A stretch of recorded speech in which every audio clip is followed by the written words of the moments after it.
Comilla EPZ দেশি বিদেশি বিনিয়োগকারীদের কাছে আকর্ষণীয় বিনিয়োগ ক্ষেত্র।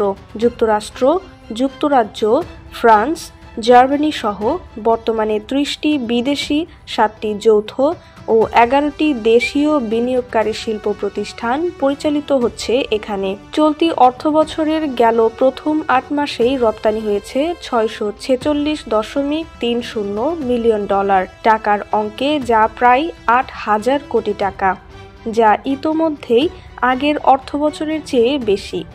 ইপিজেড কর্তৃপক্ষের প্রত্যাশা, পরিস্থিতি স্বাভাবিক থাকলে ২০২৪-২৫ অর্থ বছরে রপ্তানি ছাড়াবে প্রায় ১০,০০০ কোটি টাকায়।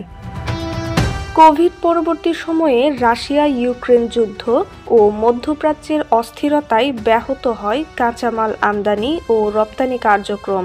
তবে চলতি অর্থবছরের শুরু থেকেই পরিস্থিতি অনেকটাই স্বাভাবিক। কুমিল্লার রপ্তানি প্রক্রিয়াকরণ অঞ্চলের নির্বাহী পরিচালক আব্দুল্লাহ আল মাহবুব বলেন, রপ্তানি দ্বারা আসলে বিশ্বের বিভিন্ন দেশে বাংলাদেশের যে গার্মেন্টস, বিশেষ করে ইপিজেডের যে প্রোডাক্টগুলো, এগুলোর অর্ডার বৃদ্ধি হওয়াতে এবং শ্রমিক সংখ্যা বৃদ্ধি পেয়েছে, কর্মসংস্থান বৃদ্ধি পেয়েছে এবং সেই সাথে আমাদের কুমিল্লা ইপিজেড যেহেতু নতুন, খালি কোনো প্লট নেই, বিল্ডিং নেই, সেজন্য ইনভেস্টমেন্ট সেভাবে না বাড়লেও এক্সিস্টিং যারা বিনিয়োগকারী প্রতিষ্ঠান আছে তারা তাদের প্রতিষ্ঠানগুলো সম্প্রসারণ করছে।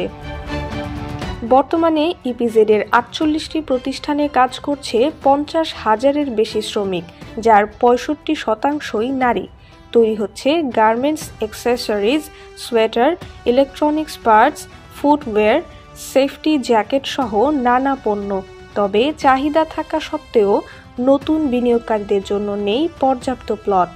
ফলে বিনিয়োগকারীরা বাধ্য হচ্ছেন ঢাকা-চট্টগ্রাম মহাসড়কের দুপাশে শিল্প প্রতিষ্ঠান গড়তে, যা নষ্ট করছে পরিবেশ।